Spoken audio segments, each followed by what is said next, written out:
What do we as Christians say in the face of death? There are many mysteries. Two things we know for sure. First, death is an enemy. Way with it. Sentimentality that vainly seeks to disguise death insult. But second, more important, Jesus' resurrection from the grave is God's proof to us that death is not the end. The empty tomb and Jesus' Spirit within us testify that Easter morning is God's triumph over death. And ultimately, Jesus promised God will rise from the dead. Rise from the dead, us who believe in His Son. And I thought that message was pretty cool because I've never been a real true butterfly fanatic until Prince there come along. She thinks butterflies are the most beautiful creation in the world. Through the eyes of a child is what we should see things. If we could look at things in the world through the eyes of a child, there would be no hate, there'd be no war, there'd be no famine, there'd be no homelessness, there'd be no crime. Children are one true factor, that drums. But it takes a child showing us the beauties that God gives us to really realize that they're there. We've taken everything for granted. We just go all the time. I remember before I turned my life around, what it was like. What I'd done, the things that I'd done, the alcohol, the drugs, the partying, all the crazy things. I wasn't just living in sin at that time. I was fully engulfed. You know, they call the 3-alarm fire. When they call a fire department 3-alarm fire, that's the worst kind of fire you can get. That means it's fully consumed. There's nothing they can do. They're just going out there to make sure it doesn't spread good things. That's how my life had gotten to sin. But in 2 Corinthians chapter 5, verse 17, it says, therefore, if any man be in Christ, he is a new creature. All things are passed away. Behold, all things are become new. In verse 8, it says, and all things are of God, who hath reconciled us to himself by Jesus Christ, and hath given to us the ministry of reconciliation. So it didn't matter how hard I was driving that train down this track. When I finally woke up that morning and looked at Susan and said, look here, thank you.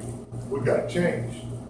It ain't so much we, it's me. I've got to change. I can't do this no more. I'm living the most horrible life I could ever live. I'm doing things. I'm not having time with you. I'm not having time with the kids. I'm not enjoying life. I'm not enjoying the things that I've always enjoyed. I'm not doing the things that I know I should be doing. I've got to make a change. I just can't do this no more. And I made a change. It wasn't getting saved. I'd done that years before. I got saved when I was 9 years old by my grandfather in the basement of Hickman Valley Baptist Church in a fellowship hall eating a bologna sandwich. I was convicted so hard that I sat down my sandwich and looked at him and said, I don't know what this saved stuff is you're talking about, but God's given me some kind of message. I need to do this right now. And he said, well, let's just go over here and do this. And him and Bill Pratt, which is another one of the deacons at their church, come over and set me down, and they asked me, did I know that Jesus died for my sins? I said, yes, sir.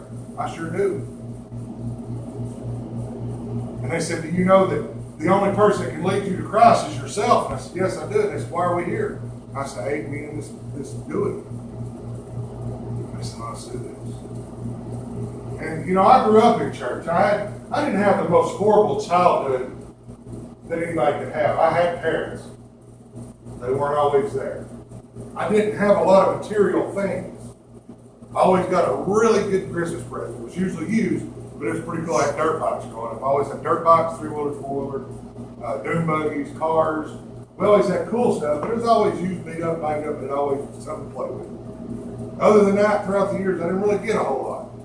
I didn't need a whole lot. We lived on a big farm. I had animals to play with, torture. My cousins, my friends, they always had cool stuff, so I just go take theirs, play with it. But my parents always made sure of one thing. If they couldn't feed me at home, that I could get to my grandparents where they knew that I was going to get fed. If they didn't have money to buy me clothes, they could get to my grandparents where that they would give me something. See, change is such a subject, and it's a broad spectrum. People think change, that's you stop doing this and start doing that. Change is a lifestyle. It's the way we live. It's the things we do. And like I said, the human body, human nature is to hate or reject change. We don't want to have change in our life. We're happy just going along doing the things that we do. Well, I'll just do this. It's okay. I've done it the last 4 years. I'll go do it for 4 more. That's why when you take on a new job and you get in there and you've got your new job going, the first couple weeks you're in there and you're all skittish. You don't want to talk to nobody. You don't want to mess up. First week I was at my new job, the job I have now, I wrecked a work truck. I backed it into a grease vat, busted the tail light, knocked my dent bed about this big. I just knew I was going to lose my job. They laughed about it. I went and bought a new tail light, put it in, everything was cool. That's the things people worry about. When change comes along, what's going to go along with that change? What's going to happen if I change job? What's going to happen if I change my lifestyle? What am I going to do about my friends? My friends don't want to change their lifestyle. I'm going to lose my friends. Well, how much of a friend are they? If you lose your friends because you seek Christ, they weren't your friends to begin with. If somebody says, well, I don't want to be around you, you don't drink no more, you don't smoke pot no more, you don't do cocaine no more, you don't go to parties no more, we don't go to the strip bar no more, I keep being around you. What would I want to do that for? Because now I drink the living water. Now I go to church to have the excitement that I have. You're not going to find it out there in the world. No matter how hard you push, no matter how hard you search, no matter how hard you try to find it, you're not going to find it in the world, I promise you. It's not out there. I've looked. There ain't no Harley Davidson I can throw my leg across and make me any happier than coming to church and worshiping God. And you can ask that lady sitting right there, I love my motorcycle. That was one true thing that I did love was my motorcycle. But I took that motorcycle and put it on this pedestal. And I didn't care about these kids at her. I don't think this was, I think I got rid of it right on the shoe floor. But I put that motorcycle up here and then come friends and family and job and church. Well, church was way down there. You know, I was on that motorcycle sitting in Cherokee, North Carolina at a bike rally. She called my best friend and told her my grandfather had passed away with cancer. I knew he was sick. I knew he was dying. I knew it was any time. Yet I still tell him, I got to do this. I got to go up here. I got to go party. I don't have time for him dying or you all and what you've got going on. I got to go up here. I'm going to go up here and drink a whole lot of alcohol, liquor, beer, whatever. Drink this till I'm puking and drink some more. And I'm going to go do a bunch of drugs. And I'm going to go look at a bunch of naked people and listen to a bunch of loud motorcycles and wild music.